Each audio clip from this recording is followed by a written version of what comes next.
रिक्षा काय थांबवून ठेवली तुम्ही? हो. नाही, काय गरज नाही, त्या हव्या रिक्षा मिळतात. किंवा ते फोनवर 38 कृष्ण विला असं टाकलं की 5 मिनिटाला कॅब येते. तशी बरीच जुनी आणि लँडमार्क प्रॉपर्टी आहे. तुम्ही त्या रिक्षावाल्याला जायला सांगा. नको असू दे. बसा. मी बसायला आले नाहीये.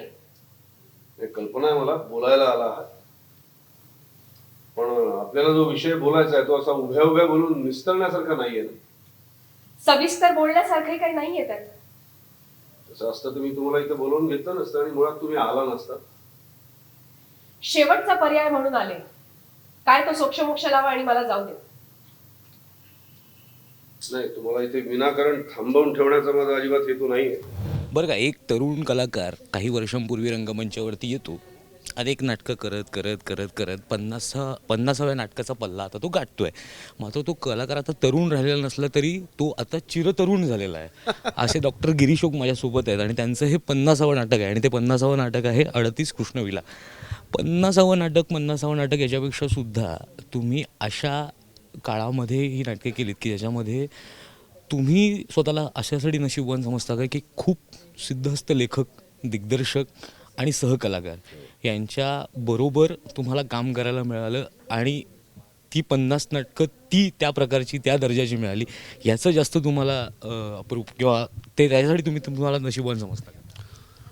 हो, म्हणजे आपण जर रंगभूमीचा अगदी इतिहास नाही तरी मी जेव्हापासून काम करतो तेव्हापासूनचा जरी एक हे पाहिला अभ्यास केला तर प्रायोगिक रंगभूमी आणि व्यावसायिक रंगभूमी अशा ज्या दोन गोष्टी समांतरपणे चालायच्या, म्हणजे छबिलदासची ॲक्टिव्हिटी आपण ज्याला म्हणतो किंवा प्रायोगिक रंगभूमी आणि तेव्हा व्यावसायिक रंगभूमीवर काही नाटकं यायची.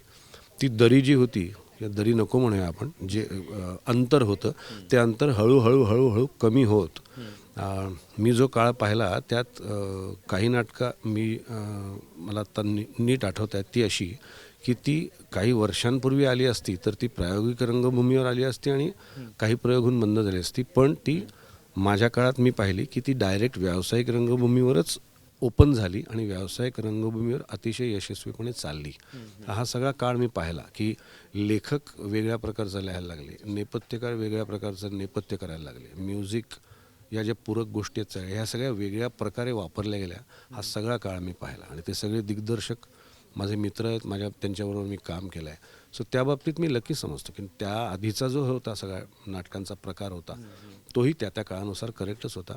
पण हे बदललेलं नाटक सगळं मला बघायला मिळालं आणि त्यातले गिरीश जोशी म्हणूया, अभिराम भडकमकर म्हणूया, या नाटककारांबरोबर मी तशा प्रकारची नाटकं केली. म्हणजे अभिरामची ही जी 4 नाटकं मी केली की ज्याचा त्याचा प्रश्न असेल किंवा देहभान असेल, तर देहभान जर नाटक 10 वर्षापूर्वी 15 वर्षापूर्वी आलं असतं तर ते मला वाटत नाही की ते व्यावसायिक रंगभूमीवर आलं असतं, किंवा ह्याच दिवशी ह्याच वेळी नावाचं नाटक जर का आलं असतं तर ते व्यावसायिक रंगभूमीवर आलंच नसतं. इतकं ते त्या टाईपचं होतं.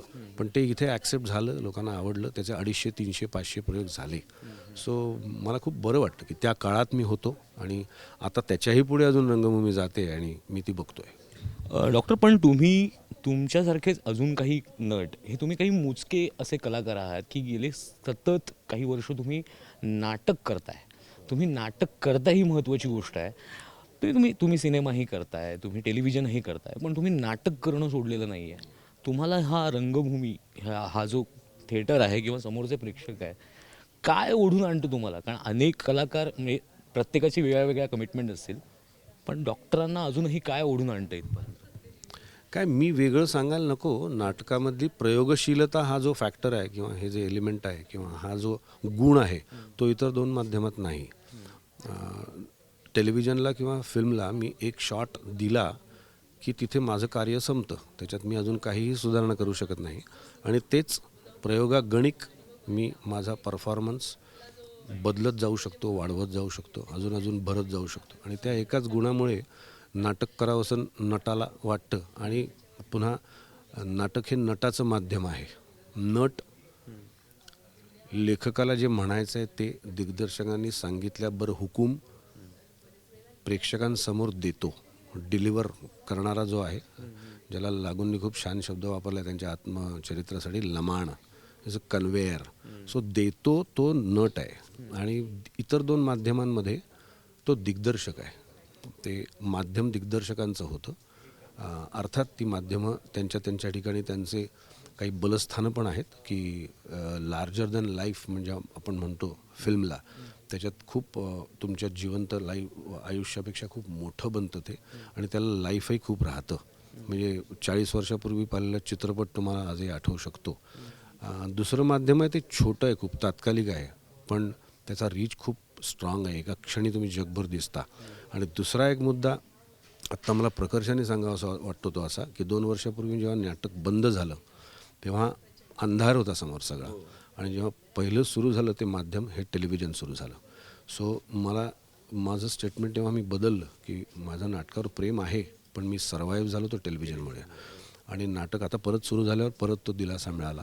पण नाटकातली ही जी बलस्थानं आहेत ती डेफिनेटली नटाला तिथे खेचून आणतात आणि पुन्हा मोठ्या पडद्याला जे एक लाईफ आहे म्हणजे माझं अजूनही कुसुम मनोरलेले लोकांना आठवतं किंवा ज्याचा त्याचा प्रश्न आठवतं. मी 15-15, 20-20 वर्षापूर्वी 40-40 वर्षापूर्वी मला अजून अमिताबाईची कोठी बघितलेलं मला आठवतं. सूर्यास्त पाहिलेलं अजून आठवतं. तरुण तुर्क म्हाताऱ्याकर म्हटलं 12% मला अजून आठवतं.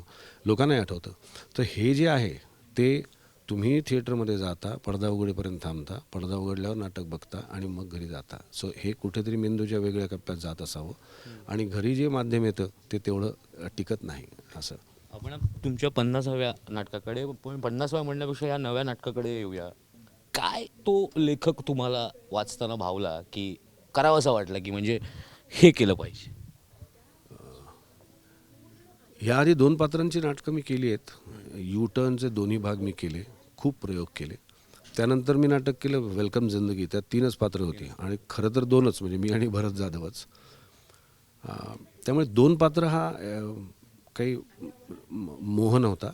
पण ह्या नाटकात माझी मराठी भाषा मातृभाषा खूप छान प्रकारे मला वापरून मुळात हे नाटक शब्दप्रधान आहे, चर्चानाट्य आहे आणि त्यात एक आत पोटात असलेलं एक वेगळ्याच प्रकारचं रहस्य आहे आणि ते हळूहळू लोकांना जर का दाखवायचं असेल, जाणवून द्यायचं असेल तर ते त्या पद्धतीने गेलं पाहिजे. आणि तो चॅलेंज मला वाटला की माझ्या भाषेत मी इतका वेळ लोकांना खेळवून ठेवू शकतो का. आणि म्हणजे मी उदाहरण देईन की मी जेव्हा डॉक्टर लागूंचं सूर्य पाहिलेला माणूस बघितलं होतं तेव्हा 40 मिनिटाचं स्वगत ते एकटे म्हणायचे आणि त्यांचं वय तेव्हा डेफिनेटली 60च्या वरचं होतं. ते माझ्यासमोरचे आदर्श आहेत. मी हे नाटक करताना मला दरवेळी मी तेच सांगतो आहे स्वतःला की अरे तू काहीच नाही करत आहेस, यापेक्षा मोठं केलेलं आहे कोणीतरी, सो हे तर तुला करायलाच पाहिजे. सो तो एक मोठा चॅलेंज माझ्यासमोर आहे आणि जो विजय केंकरेसारखा एक खूप छान डिरेक्टर, माझा मित्र आणि खूप हुशार आणि खूप गोष्टी केलेला डिरेक्टर माझ्याबरोबर आहे आणि एक छान संहिता आहे जी मला माझ्या पद्धतीने लोकांना सांगता येईल. सो हे प्लस पॉईंट्स काहीतरी या नाटकात आहेत. डॉक्टर 38 कृष्णविलासाठी तर शुभेच्छा. पण असंच आपण 100व्या नाटकाला पण भेटूया आणि ते होऊ दे आणि तुमचे खूप सारे प्रयोग होऊ देत. म्हणजे या नाटकाचे तर होऊ देत आणि अजूनही आणि तो डिटेक्टिव्ह आपण शोधू की तो शोधेल लेखक दिग्दर्शक कोण आहे ते तो त्या नाटकासाठीचा आणि तेही तुम्हाला नाटक मिळू द्या अशा शुभेच्छा देतो आणि आपण इथेच थांबूया. धन्यवाद. धन्यवाद डॉक्टर.